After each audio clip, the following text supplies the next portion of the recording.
plant.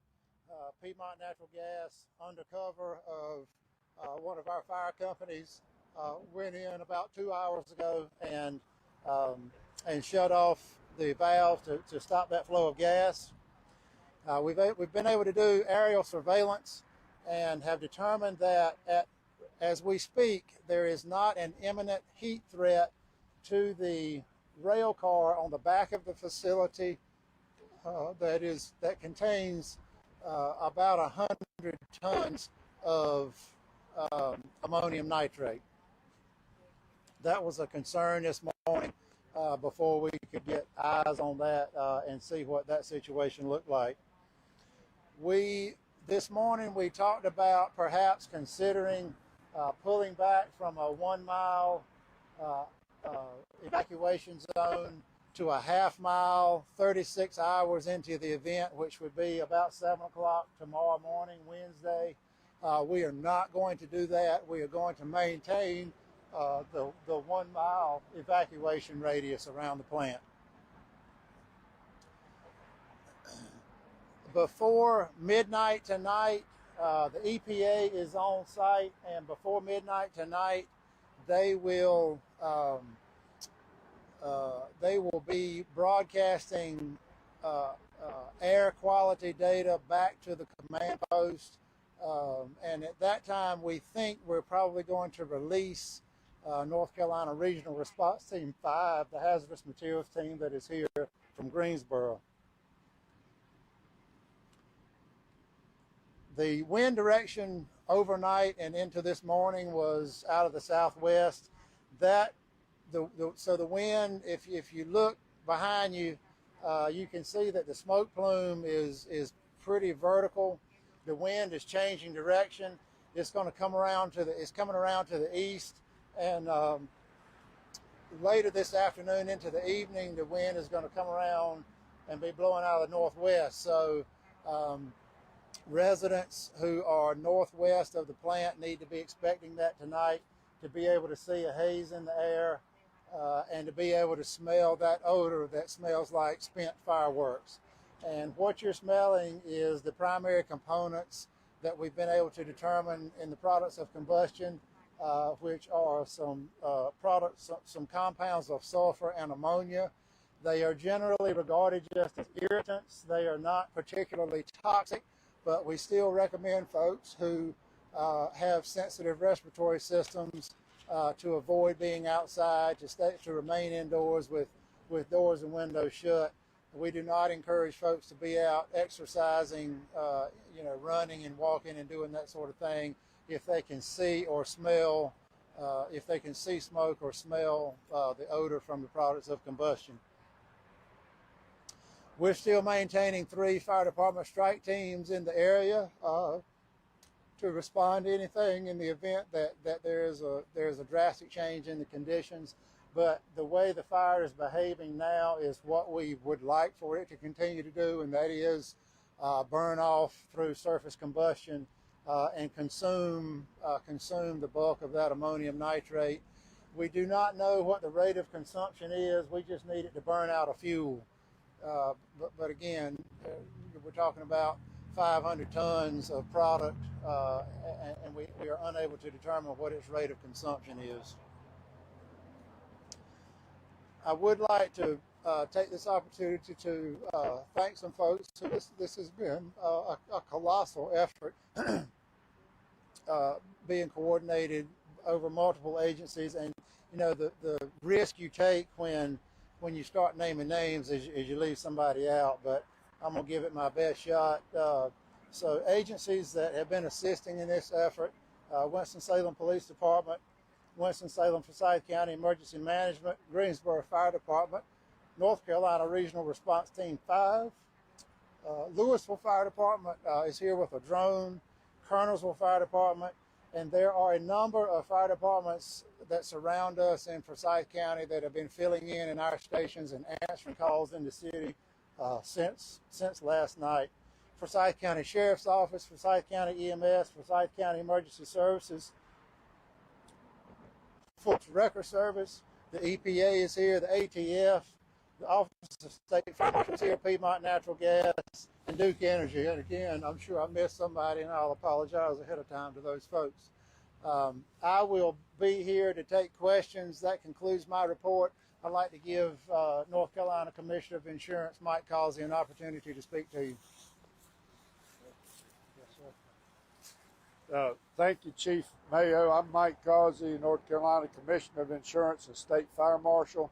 I want to thank Chief Mayo for his leadership and all of our first responders that have put their lives on the line over the past 24 hours as they do every day to protect us.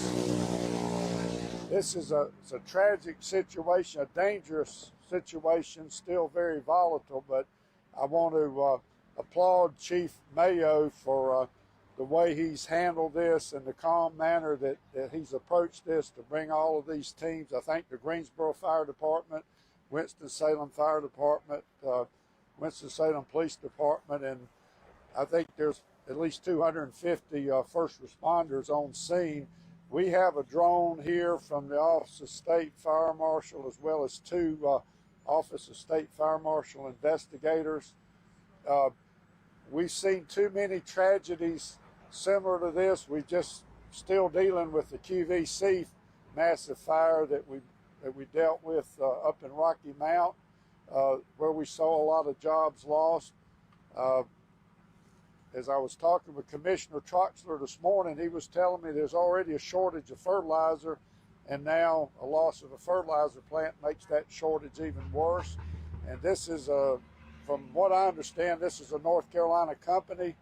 The headquarters is in Northampton County, but our hearts and prayers go out to the residents that have had to evacuate for safety reasons and the employees. But I tell people the Department of Insurance and the Office of State Fire Marshal is here to help.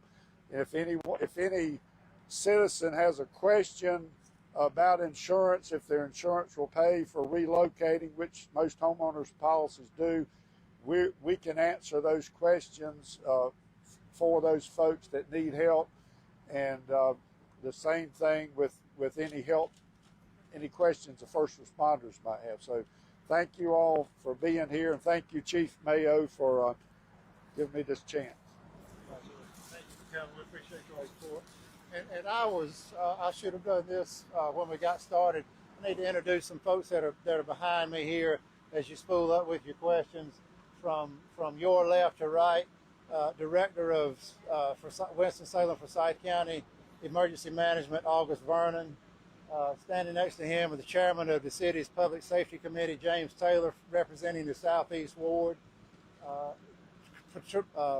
Police Chief, City of Winston-Salem Police Chief Katrina Thompson is here, and the Secretary of the Department of Public Safety for the state, Secretary Eddie Buffalo. So we appreciate them showing up and offering their support, and we'll take whatever questions you have. Sir, you mentioned that there was no heat threat with that rail car. How close is the fire coming to that at this point, and where is that position in relation to the plant? So the question is, how close is the active fire to the rail car that is behind the facility that contains 100 tons of ammonium nitrate? And it's in a distance that would be measured in feet, but the fire is not burning with so much intensity that it is creating a radiant heat threat to that rail car. It's not that the fire is that far away. It's just that the fire is not that big. Has the fire changed in size at all since your last update at 9 o'clock this morning? Yes, so the fire is smaller now than it was at 9 o'clock this morning. A lot of the structural components of the building have been completely consumed, and some of the product has burned off. We just don't know in terms of a solid volume. We don't know how much of the product has been consumed. For the potential of an explosion, is that helpful, and is that still the 36-hour window you're looking at? The question is about the potential for explosion and the amount of product that is left burning. And yes, a reduced amount of product is favorable for reducing the chance of an explosion, but experts in ammonium nitrate still tell us that we're really should not get too comfortable about not having an explosion for a solid 36 hours, which will be 7 a.m. Wednesday morning. But we will continue to gather information, and that's an estimation based on past experience. That's not something that you can take to the bank. Is that estimation you're going off of to keep people evacuated, like that 36-hour mark, once we know that there's not any more explosion risk, is when people can come back to their homes? My guess right now is that we're probably going to maintain that 1 mile evacuation distance probably for 48 hours. Again, some of these decisions are made based on lack of full information, and that may change, but right now I'm going to stand that we're going to hold at a mile for 48 hours, which would be 7 p.m. Wednesday. Why are the evacuations voluntary? We live in a free country, and it is, we just are, our capacity to force people to leave their homes is limited. I guess my follow-up to that is, to somebody who is still within that 1 mile, you would say what to them before tonight? I would say this is a serious situation. A precedent has been established with the 2013 explosion at the fertilizer plant in West Texas. That explosion killed 15 people and leveled about 150 buildings, and we have at least 3 times as much product on hand here as they had in West Texas. So I don't know how much more compelling I can be to try to make people understand the seriousness of this situation. Somebody who has spent many decades in the fire service texted me earlier and said this is potentially the largest explosion in U.S. history. I don't know.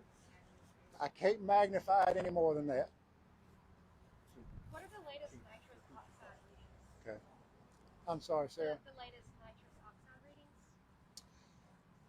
The question is, what are the latest nitrous oxide readings? And we are not measuring nitrous oxide in a significant amount at all. The hazardous materials technicians who are here working have determined that the primary components of the products of combustion are sulfates, sulfur compounds, and ammonia. And again, they are generally regarded as irritants. Their toxicity is relatively low. And I wonder, I'm not sure if you're the right person, if there's someone from the city that might be able to speak to this, but we're hearing that there's no transportation within that 1 mile zone, and that's leaving some people, without a way to maybe get to the evacuation/shelter site or get to another place. Is there anyone that could maybe speak on that? Is there any city transportation that might be available if there's still someone that's within a mile of the place? The question is about public transportation out of the evacuation zone, and I'm going to ask Director Vernon to answer that question. Good afternoon, August Vernon, Director of Winston-Salem for Site County Office of Emergency Management. And what was the question? Yeah, so we're hearing from some people that they are within that 1 mile zone and they would like to leave. They don't have transportation, normally rely on public transportation. They haven't seen any buses, don't know if they're running. Is there any public transportation within that zone or anything being made available outside of the normal routes to get people out of there if they want to leave? Yes, absolutely. So last night, in any situation like this, you always ask that the public, especially now in the midst of COVID, that we ask people to use friends or family. Also, in this evacuation, a lot of the citizens in this area don't have a vehicle, so at their own risk, if family members or friends want to go get someone, apparently a message went out yesterday that we weren't allowing that. We are allowing people to go in and get their loved ones and get them out. We've used the police department to move individuals. We also have the fire department going through the areas and asking for those that needed rides, and WISTA is providing that under unique circumstances. So what we would ask right now is the public, if you still want to leave the area, again, we would first ask that you use friends or family, and number 2, you can reach out to the city of Winston-Salem CityLink for additional information on that. All right, thank you. Chief Mayo, I think this morning you were asked if there was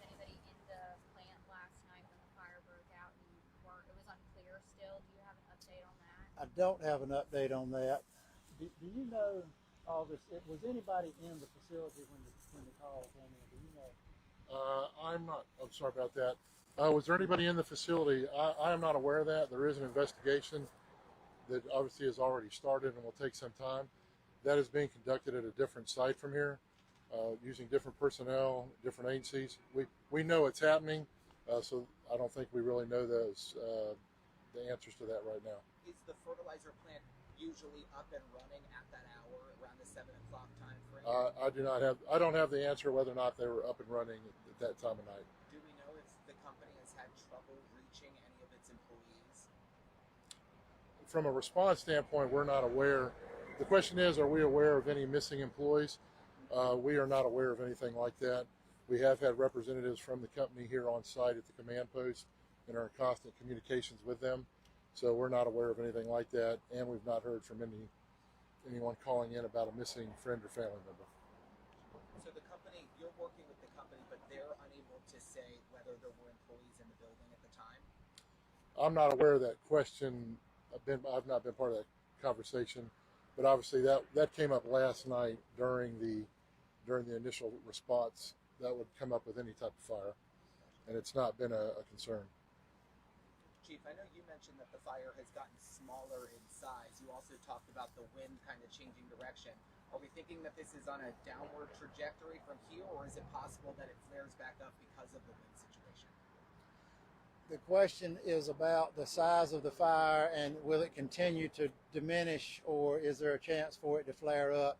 And the answer is ammonium nitrate is somewhat unpredictable. It has a history of kind of initiating a sort of a runaway exothermic reaction. So we are not out of the woods. The fire is behaving as we would like for it to behave to consume the product, but we cannot write off the chance that there's a collapse in the pile. It gets a fresh breath of air, and we have flaming combustion on the scale that we did last night. So yeah. Are there any other structures, homes, businesses, anything else around there that has been damaged, whether it is smoke damage or fire, heat damage from the beginning of this fire? Is there other damage to other structures around? The question is about fire or heat damage to adjacent buildings. There very potentially could be some smoke damage in buildings that were immediately downstream of the smoke plume last night into this morning, because it was laying pretty low to the ground. I am unaware of any fire or heat damage to any buildings that are not part of the fertilizer facility. Can you share some insight into how much notice your teams might have that an explosion is happening? Is this an instant, or is this, you can track some of the conditions and say we have 15 minutes, we have 2 hours? Can you share some insight into how you monitor those timelines? The question is there any sort of predictability about the potential for an explosion? And there is not. Largely because you can't get in close enough to be able to monitor the product close enough to be able to make any sort of determination about that. And that's why when we realized how much of the product was on site last night, we began immediately to make preparations to move firefighters and fire apparatus outside the 1 mile evacuation zone because of the very unpredictable nature of this product. What would you need to see to switch from the voluntary evacuation to this is mandatory, you have to leave? Is there something that in your monitoring you would see to make that switch? That would have to be a decision made at a high level involving elected leaders with legal counsel. And I probably don't need to speculate on that anymore, but I would like to very strongly urge folks, if you're aware of this, if you have friends, family that are in this area who have not evacuated, again, I don't know how much stronger to make the recommendation that you leave that 1 mile area around the plant and be prepared to stay out at least through 7 o'clock Wednesday night. And lastly, can you share some insight into how your fire crews are doing at this point? Repeat that question, please. Can you share some insight just to how your crews are doing at this point? It's been hours now. How are they The doing? question is about how the crews are doing. So we're rotating crews in and out so that we're keeping fresh folks in. So again, the request for service came in about 7 o'clock last night. We rotated crews throughout the night. We changed shifts at 7:30 this morning. So the crews that came on at 7:30 this morning were not the ones who responded last night. And we keep a pretty close check on folks in terms of their physical and mental well-being, and rotate, call off-duty personnel as is appropriate for that, for what we're observing. John?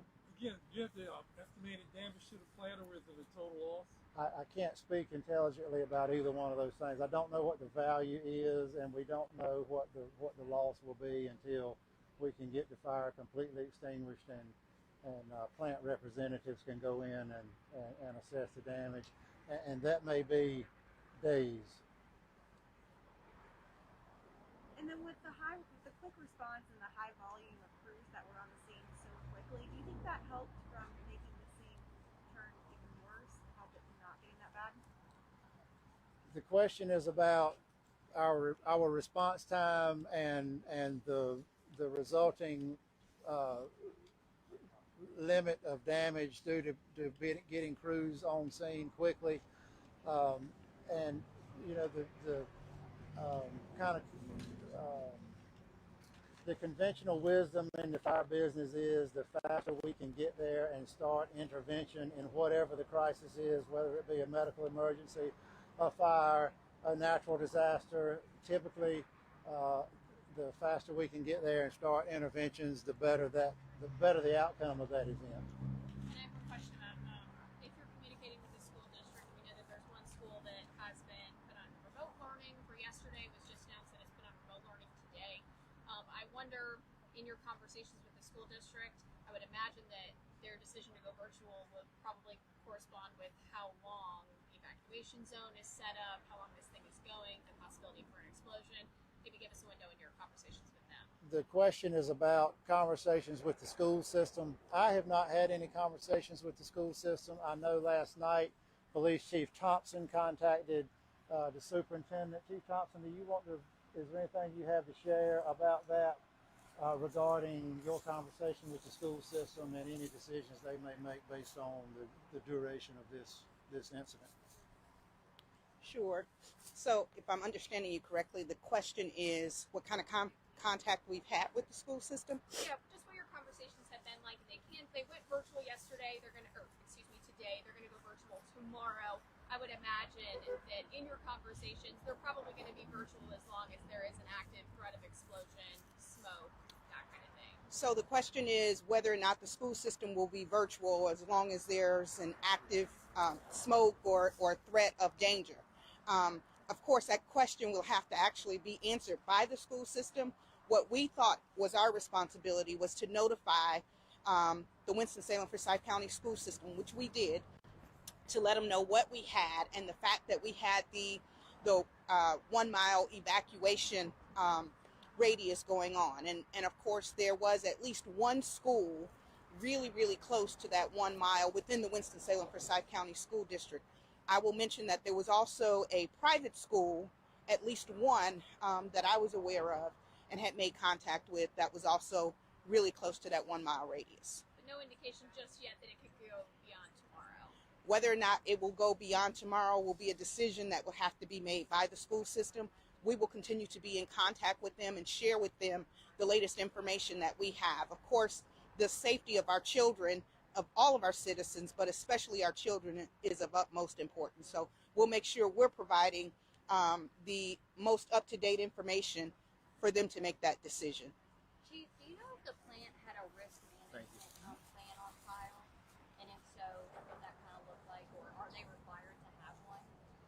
The question is about having a risk management plan on site, and if one was in existence. And my answer to that would be speculative. What I can tell you is that the fire department does code enforcement inspections in accordance with the North Carolina State Fire Code, and the last inspection was completed on December 21st of 2021, and we did not note any violations in accordance with the fire code. Do we have an adequate sprinkler system, fire suppression system? I do not believe this facility was equipped with with a commercial fire sprinkler system. More than anything, due to the age of the building.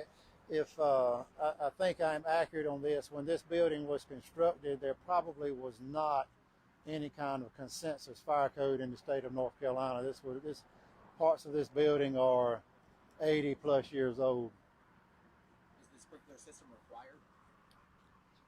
It would be in the current code, but when the building was built, I don't believe so. I don't even think there was a fire code when this building was constructed.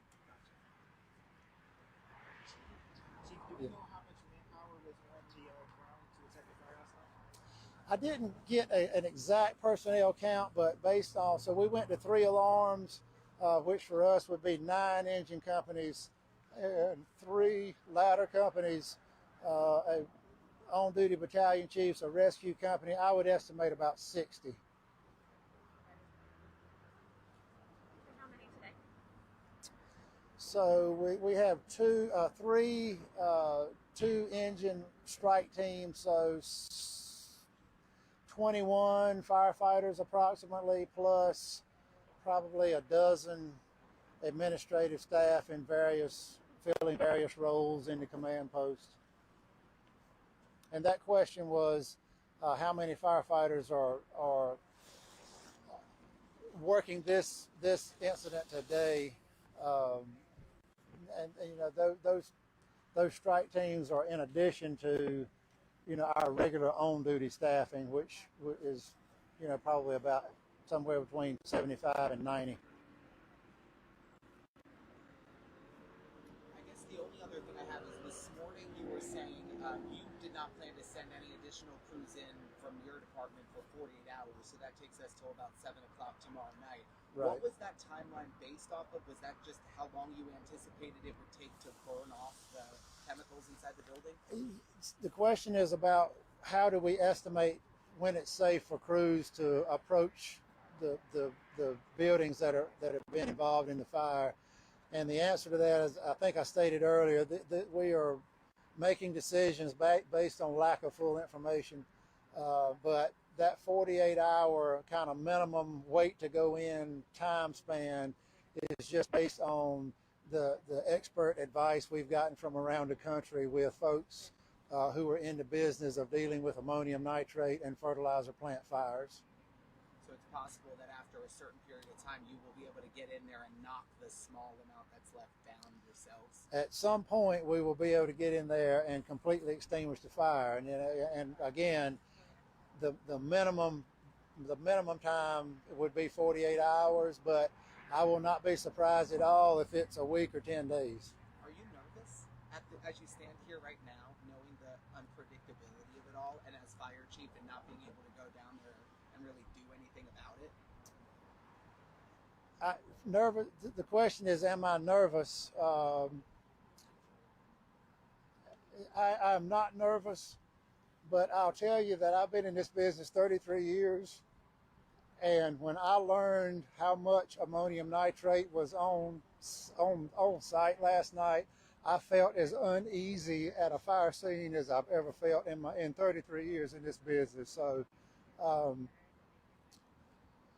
you know, somebody made the point last night that when the fire department leaves an incident like that, everybody else needs to perk their ears up and pay attention to what's going on. So when the fire department moves back a mile, it's difficult for me to understand why the common, you know, the ordinary citizen does not realize the gravity of that situation and move themselves back a mile. So I got it. Okay, hey guys, so if you have an iPhone, turn your AirDrop on, and we are going to send you a statement that comes from Weaver Fertilizer. I'm sending this to you in, it's from Andrew Carroll, but there's also a Spanish language version of it. If you don't mind posting that as well, to just help us make sure that we can get the word